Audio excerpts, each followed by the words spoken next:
Witam Was, kochani, serdecznie w kolejnym filmie na moim kanale. Z tej strony Marta, kanał Milion Lashes i zapraszam Was na niszę, na kilka zapachów, które ostatnio poznałam, niszowych. Będzie to taki film typu oczekiwania kontra rzeczywistość. No ja jestem zaskoczona, co najmniej.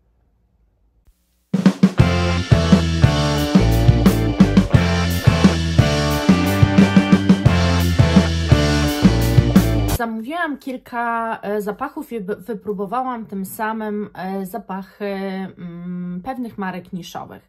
Generalnie pogadamy sobie o 8 zapachach, w tym jeden, który kupiłam w ciemno za namową dziewczyny na grupie.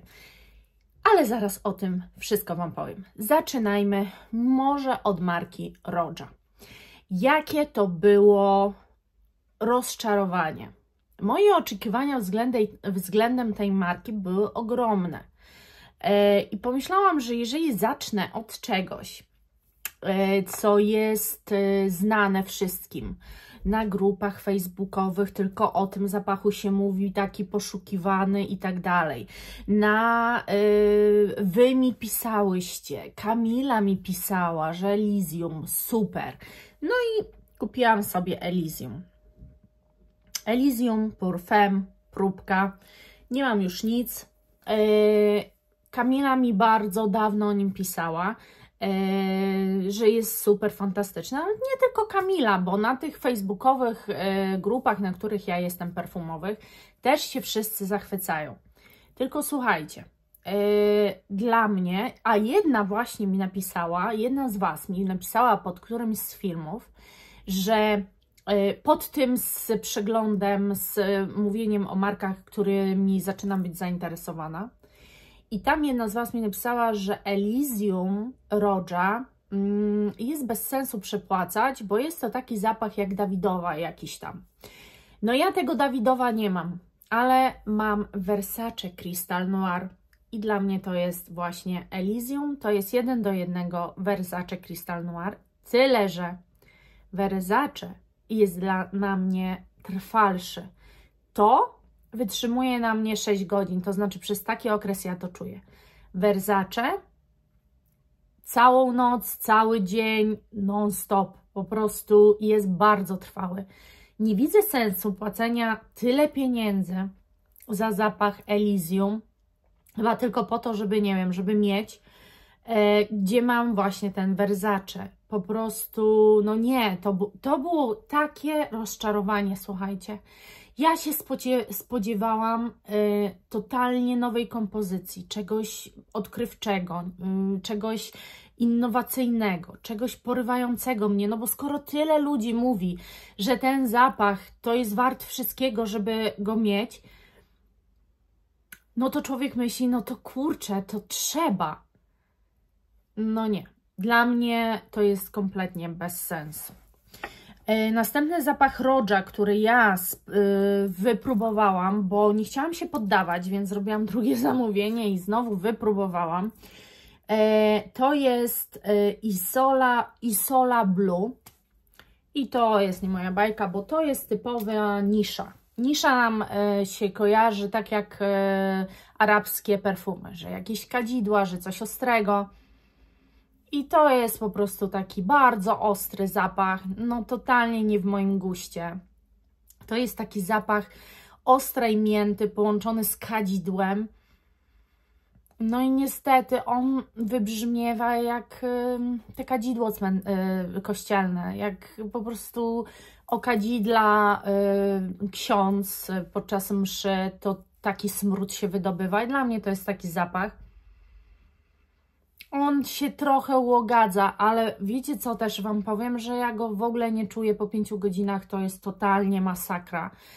Oczywiście 2 zapachy jakby nie mówią mi o całej marce, ale na tyle mnie zrażają, że Roja na chwilę idzie w odstawkę. Teraz może wezmę, bo mam jedną próbkę, którą sobie sprawdziłam z M. Micallef Ananda. I to Anandę właśnie była w tym moim filmie z tymi markami, ale też jedna z Was mi właśnie napisała, że ma Anandę, ale nie napisała nic więcej, więc nie wiedziałam, czy to jest piękny zapach, czy to nie jest piękny zapach, czego mam się po tym spodziewać. I mi po prostu nie przypadł do gustu. Może to nie jest podobne do mainstreamu, może to nie jest takie jak wszystko inne. Ale tu jest anyż, jakieś takie właśnie bardziej takie przyprawy słodkawe. No ja głównie tu czuję jakiś taki anyż połączony z czymś. Kiedyś były takie landrynki i strasznie mi to tym pachnie. Nie to, że on jest jakiś taki przesłodzony, on w ogóle nie jest przesłodzony, ale nudny. Mój nos go nie wyczuwa za bardzo. To znaczy po psiknięciu kilka chwil, później w ogóle nic nie wiem o tym zapachu. On w ogóle nie skradł mojego serca. To w ogóle nie jest dla mnie zapach, który ja bym chciała nosić, ubierać się w niego, o którym ja bym w ogóle pomyślała, stęskniłam się za nim. To nie jest tego typu zapach. To nie jest po prostu moja estetyka. Poza tym jest naprawdę słabiutki. Mój nos nie do końca go wyczuwa, bo nawet jak teraz psiknęłam sobie w to, no i też osadziło mi się, wiadomo, na palcach, to mój nos już go praktycznie nie czuje, więc to nie jest takie połączenie nut, które powoduje, że ja w ogóle, że mój nos odbiera ten zapach w jakiś intensywniejszy sposób, wręcz bardzo słabo go wyczuwa. Także M. Micallef to jest tylko jeden zapach, no ale też jeden chyba z bardziej znanych tej marki, ale absolutnie nie skreślam, trzeba spróbować czegoś więcej. Na pewno ogromnym zaskoczeniem, i tutaj od razu Wam powiem, bardzo pozytywnym, był dla mnie zapach, którego ja sama sobie nie wybrałam, tylko został mi dorzucony do tych próbek, które wzięłam. I jest to zapach Franck Boclet Orchid EDP. Posłuchajcie, to jest zapach, który mi odpowiada. I on, powiem Wam, że też nie jest, no jest z tych droższych, ale też nie jest zabójczo drogi. Myślę, że za 500 zł można go kupić. Mało tego, na Tinger Head, czy jak tam ta strona się nazywa, ten zapach jest za 395, bo można 50 ml kupić. Ale ten zapach mnie oszołomił. To jest zapach, który właśnie, to jest to, czego ja poszukuję. To jest zapach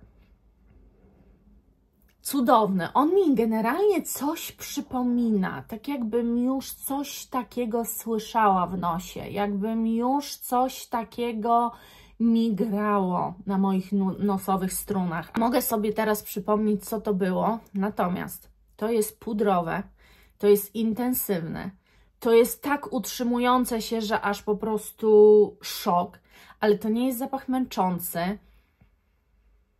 Jezu, to jest tak piękne, tak niesamowicie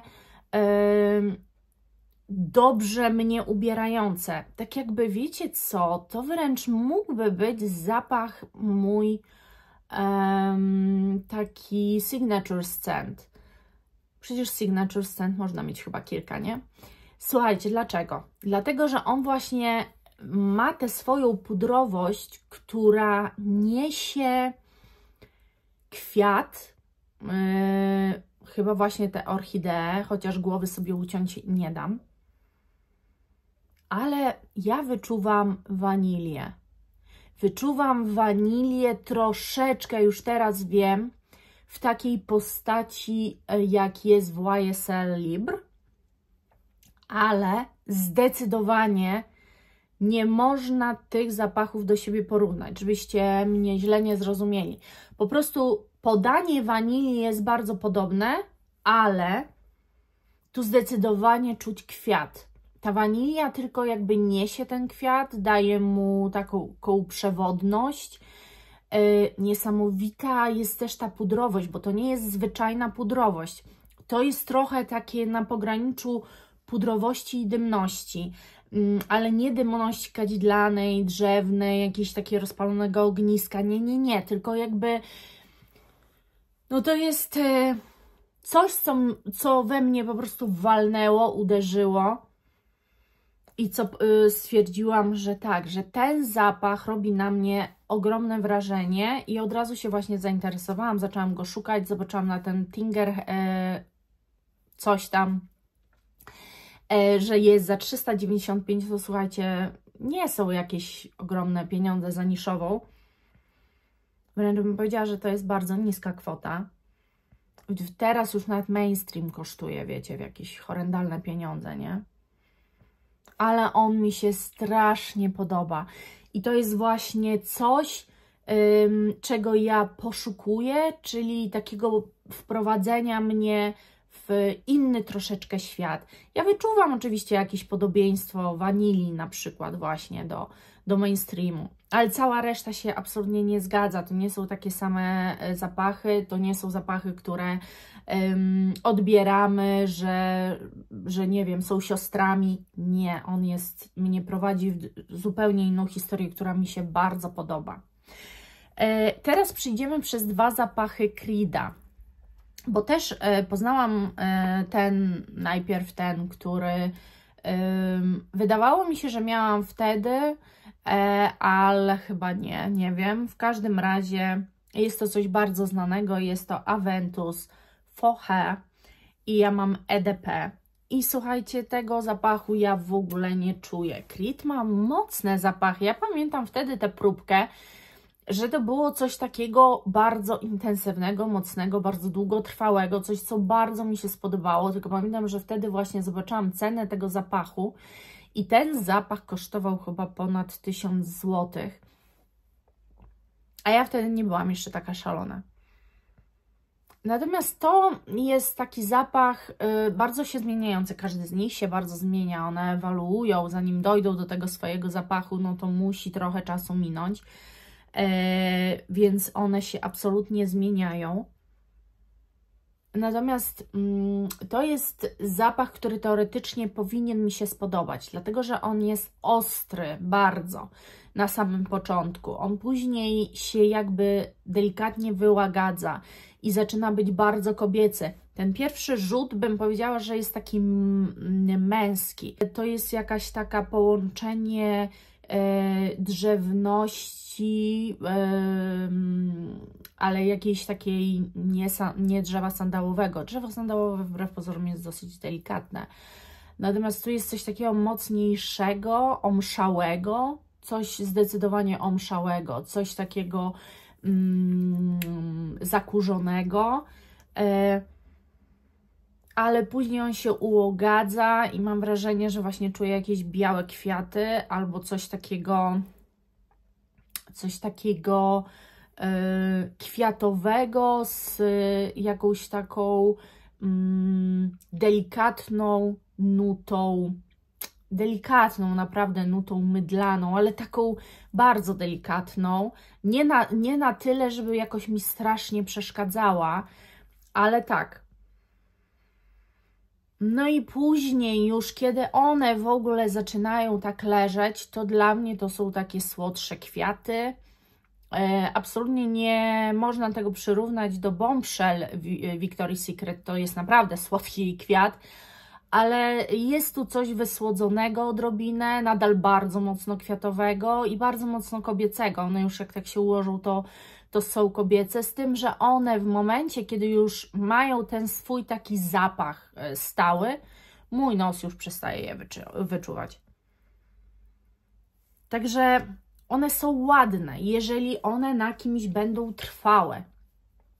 Jeżeli ktoś może z Was je ma i uważa, że to są tytany trwałości, to nie zrozumcie mnie źle. Ja po prostu mam swoją specyfikę. To nie jest brzydki zapach. To jest też na pewno w jakiś sposób ciekawy zapach, ale to nie jest nic dla mnie. I to jest smuteczek, ale tak jest. Następny Creed, jaki spróbowałam, i tu jest chyba trochę lepiej, ale trwałość beznadziejna, zapachowo jest lepiej, To jest, słuchajcie, coś, co mi dołożono znowu do tego drugiego zamówienia z próbkami i to jest Windflowers EDP. I to mi się spodobało bardziej. Tak, to mi się zdecydowanie bardziej spodobało. Tu jest taki goryczkowy, delikatnie kwiat, jest w pierwszym psiknięciu. Tu nie ma żadnych jakichś form kadzidlanych. To nie jest też w żaden sposób tak jak tamto omszałe, ani żadnymi nutami drzewnymi. Bardzo prosta kompozycja, która jest kwiatowa, ale nie są to już tak kwiaty białe za bardzo. Są to różne kwiaty, ale nie tylko kwiaty białe, bo nie ma tu takiej ostrości przeznaczonej dla tych kwiatów. No i już przestaje mój nos to wyczuwać, mimo że naprawdę to jest bardzo ładny zapach. Śliczny, taki delikatny, bardzo mocno kobiecy. Nie nazwałabym go słodkim. Raczej jest to zapach nadal bardzo mocno kwiatowy, z tym, że są to jakieś nuty, które bardzo mocno go ułagadzają w takim odbiorze, czyli on nie jest przesłodzony, ale do kwiatów jest coś dodane, co powoduje, że nie są one ostre. I on jest bardzo delikatny. Właśnie można powiedzieć, że to jest taki powiew kwiatowy, ten zapach, wiatr kwiatowy. Zdecydowanie kwiaty rządzą i jest jakaś nuta, być może właśnie coś, co ma sugerować ten wind, wiatr, bo zdecydowanie jest to udelikatyzowana wersja kwiatów. Znam bardziej kwiatowe kompozycje. To jest tak bardzo ułagodzone, bardzo kobiece.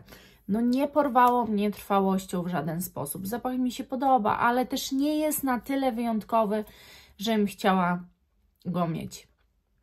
No i teraz opowiem Wam o zapachu, który też chciałam spróbować i dostałam taki komentarz, czy wypróbuję zapach marki Heriow Erba Pura.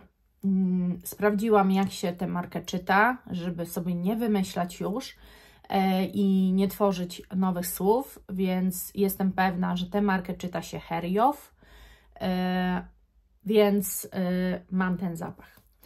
Ja najpierw miałam próbkę, to żebyście wiedzieli, jest próbeczka i po pierwszym psiknięciu, noszeniu cały dzień tego zapachu stwierdziłam, że kupię 10 ml odlewki. I tak też zrobiłam. Zakupiłam 10 ml odlewki i jestem przeszczęśliwa.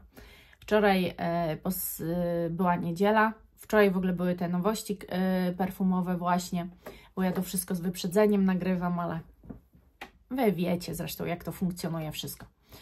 I wczoraj nosiłam w niedzielę sobie ten zapach, zapragnęłam tym pachnieć. I o ile on na początku jest bardzo mydlany, bardzo taki świeże opranie, to ja takich zapachów nie lubię, zaznaczam. To trzeba dać mu szansę, ponieważ to jest tylko pierwszy etap tego zapachu. Następnie on pachnie, jak już docelowo dojdzie do siebie, pachnie niezwykle luksusowo, niezwykle zniewalająco, tajemniczo. Tak naprawdę nie do końca potrafimy go określić i nie do końca potrafimy powiedzieć, co my tam czujemy, bo jakąś mleczność wyczuwamy, jakąś kwiatowość, jakąś waniliowość delikatną, jakieś takie nuty z natury, może jakieś trawiaste. Natomiast jak ktoś spróbuje tego zapachu, to powie, a kwiatowy w sumie zapach, ale on ma tyle odsłon. Ja mam wrażenie, że jak ja go noszę przez cały dzień, to ja czuję non-stop co innego. I przez to, że ja cały czas wyczuwam i po prostu poznaję go na nowo, o to mi chodzi właśnie w tych zapachach niszowych. Żeby oni mnie przeprowadzali cały dzień przez jakąś nową historię. Że nie jak mainstream, że się wyperfumowałam i już tak jest, że po prostu oczekuję czegoś więcej za te 1500 zł za buteleczkę. Po prostu. I to tak jest z każdym produktem. I teraz tak, oczekiwania tutaj moje, a rzeczywistość przebiło. To był po prostu to. Tu nie miałam żadnych oczekiwań, więc to po prostu było bardzo miłe zaskoczenie, ale to przebiło everything. Ten zapach po prostu strasznie mnie skradł i bardzo chcę tym pachnieć. I tak naprawdę budzę się rano i tylko myślę, nie, muszę sięgnąć już po coś innego. Nie po to mam tyle zapachów, trzeba zużywać. To jest coś pięknego, ja się w tym czuję niesamowicie. I owszem, mówicie mi też, że Guidance i właśnie Erba Pura to są takie pospolite już zapachy, bo Zara zrobiła klony. I ja zrobiłam shortsa też na Waszą prośbę, na prośbę jednej z Was. I faktycznie, no, ja wyczuwam, słuchajcie, różnicę. Jak noszę Guidance, a ten z Zary, Stellar Amber, ja wyczuwam różnicę. Ale generalnie jest to 1 do 1, bo niewiele osób te różnice wyczuje. I teraz oczywiście trwałość to w ogóle nie ma podskoku do tego zapachu, ale jeżeli bardzo Wam się ten zapach podoba, bo ja muszę powiedzieć, że mi się ten zapach podoba, Guidance, ale w Amouage jest Serge, który mnie totalnie mną zawładnął. I uważam, że Guidance jest bardzo wypromowany, wykochany przez ludzi i taki wręcz spopularyzowany. O, to miałam na myśli. A Serge nie. I nie wiem dlaczego. Bo Serge mnie powalił na kolana. I to jest właśnie... Tu myślałam, że będzie podobnie troszkę jak do Elysium, że się bardzo rozczaruję, że to nie będzie w ogóle to, ale to, jak ten zapach mnie prowadzi, jak on mnie zaskakuje w ciągu dnia, to jest po prostu coś, co ja z czystym sercem mogę Wam polecić. Próbkę na pewno, ale wydaje mi się, że to jest zapach, który naprawdę spodoba się większości. Mam takie poczucie i jeszcze mam takie poczucie, że nawet jeżeli Zara coś takiego zrobiła i tak dalej, to warto mieć oryginał. Po prostu, ponieważ to jest tak samo jak z Guidance. Pierwsza faza zapachu też jest ważna. Ona też chwilę trwa, a to są zupełnie inne fazy.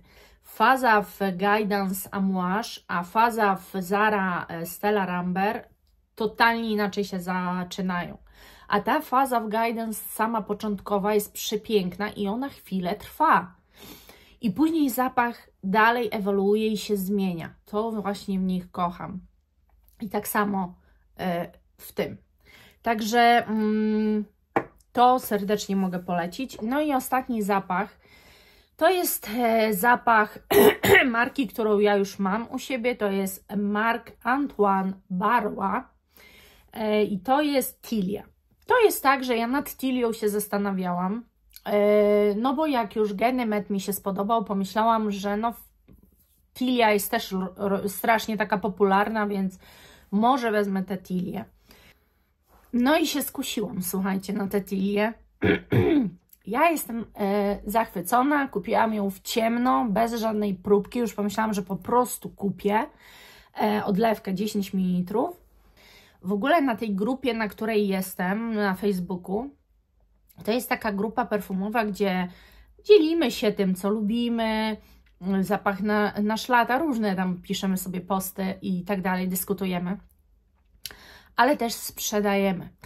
I ja nie sprzedaję, ja raczej jestem osobą, która kupuje i właśnie tam też teraz kupiłam odlewki 10 ml. proponują naprawdę czasami takie marki, o których nigdy w życiu nie słyszałam. Ludzie jeżdżą po świecie, ściągają marki ze Stanów niedostępne u nas. Ja właśnie taki zapach kupiłam. Najpierw sprawdziłam, że faktycznie tego nigdzie nie ma, to trzeba sprowadzać, więc jak ktoś jeździ i ma... I ona właśnie dopiero za 2 tygodnie będę miała ten zapach, bo po prostu dopiero wtedy wraca i będzie mogła wysłać, ale to jest fajne, że ludzie jeżdżą po świecie i mają dostęp do przeróżnych marek, do których my nadal jeszcze tego dostępu za bardzo nie mamy. I to będzie coś, czego ja nie znam i kupiłam w ciemno, ale ponieważ zainteresowanie tym zapachem było tak ogromne i ona już rozlewała 5. czy 6. flakon 100 ml, bo tak ludzie się zabijają o ten zapach, więc pomyślałam, nie ma takiej możliwości, że on mi się nie spodoba po prostu, więc i bardzo fajne są ceny, ponieważ no jednak na stronie, którą mogę Wam polecić, bo jest strona Zapachniści, ja tam właśnie biorę te odlewki i powiem Wam, że jeżeli się wahacie, baliście się czy cokolwiek, jest to strona bezpieczna. Naprawdę jest to oryginał, zgodny z oryginałem, trwałość jest taka jak oryginału. Lepiej czasem kupić odlewkę, słuchajcie, niż na nie wiadomo jakiej stronie kupić niby oryginał, bo na tych grupach też wymieniamy się i można na przykład udostępnić zdjęcia i są ludzie, którzy naprawdę się znają i podpowiedzą, czy jest to oryginał, czy nie. Wiedzą, po czym to poznać, jaka jest różnica, jaka może być drobnostka na flakonie i to już znaczy, że to już nie jest oryginał, bo stron sprzedających perfumy jest coraz więcej. Sephora ma bardzo mały wybór, Douglas już ma większy, ale też przebitki cenowe są, nie oszukujmy się, straszne. Więc takie odlewki dla nich są cenowo lepsze, bo my przepłacamy, nie oszukujmy się, ale mamy zapach przynajmniej, który chcemy. I na Zapachniści jest zdecydowanie drożej. Ja za ten zapach zapłaciłam 165 zł, za ten 145 za 10 ml. Natomiast ten zapach, który nie jest marki, który nie jest dostępny, ja Wam powiem o tym zapachu oczywiście, ale to już nie teraz, jak przyjdzie do mnie, to zapłaciłam 85 zł z wysyłką, więc ja myślę, że naprawdę można tam dorwać takie zapachy, słuchajcie, i raczej oszuści są weryfikowani i zaraz ktoś mówi, słuchajcie, to jest oszust albo coś, żeby właśnie eliminować takich z grupy, bo wiadomo, że mogą się trafić, to jakby zawsze jest przedpłata, wy płacicie i dopiero czekacie na swój zapach. Ja się jakoś tak strasznie tego nie boję, nie wiem, mam zaufanie do ludzi, może to jest złe. No ale tak, no i Tilia to jest przepiękny zapach. Naprawdę Tilia jest czymś bardzo świeżym, kwiatowym, delikatnym, ale też nie tak delikatnym, ponieważ to jest zapach, który Wam krąży cały czas po skórze. Ja dzisiaj je mam na sobie, ale też mam strasznie zawalony nos. Mam dzisiaj zdecydowanie gorszy dzień na nagrywanie. Wczoraj był lepszy, ale nie miałam siły. Strasznie mi się ten zapach podoba. Jest wyważony, jest z nutą jakichś owoców, ale jakichś takich, których nie do końca znam, mam wrażenie, albo tak zostały skomponowane kwiaty z owocami. To jest, nie żałuję absolutnie, że ten zapach kupiłam i jest naprawdę wytworny. Właśnie to jest dobre słowo, bo on jest wytworny, w nim się czujecie wytwornie, to nie jest byle jaka świeżynka, to jest też jak Ganymed. Ganymed jest świeży, tyle że skórą pachnie, ale czujecie się w nim nieziemsko wytwornie i w tym zapachu też tak się czuję. Także to by były moje odkrycia i nieodkrycia. Oczekiwania były bardzo duże, natomiast myślę, że w większości zawód. Ale fajnie też, że właśnie Quality Masala mi po prostu przesyła coś od siebie, dorzuca coś. Dzięki nim tak naprawdę odkryłam ten Frank Boucle. W ogóle nie wiedziałam, że taka marka istnieje. I na pewno na niego się czaję, bo on jest niesamowity. Bardzo do mnie przemawia i bardzo mi się podoba. Ja za dzisiaj serdecznie Wam dziękuję. Liczę na to, że się podzielicie ze mną swoimi odczuciami, jeżeli któryś z tych zapachów macie. Rozumiem, że mogą one odbiegać od moich. No niestety, ja mam taki nos, jaki mam i tego nie zmienię. Dziękuję za dzisiaj i buzieczki, kochani. Pa!